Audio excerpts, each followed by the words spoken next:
Баршаңызға қайырлы күн. Бүгінгі ауызша расымызды осындай керемет тәтті нандарымызбен бірге ашайық.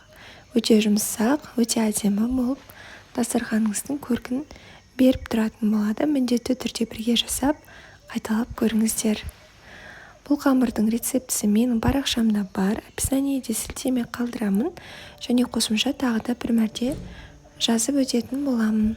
Бұл қамырдың ерекшелігі тек нан ғана емес, түрлі бауырсақтар, пирожкилар, түрлі салмалы тоқаштар, пицца әзірлей берсеңіз болады, яғни универсал қамыр болып табылады.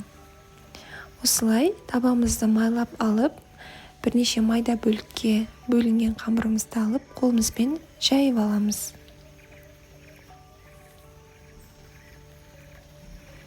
Осылай тегістеп алғаннан кейін ортасын кішкене ішке кіргізіп, шет-шеттерін қалыңша әсемдесеңіз болады. Онан соң үстіне жұмыртқаңызды жағып, оның үстіне кез келген әрлеуіштеріңізді себе берсеңіз болады. Мен мұнда мак пен күнжітті араластырып септім. Піскен кезде өте әдемі көрініс болады.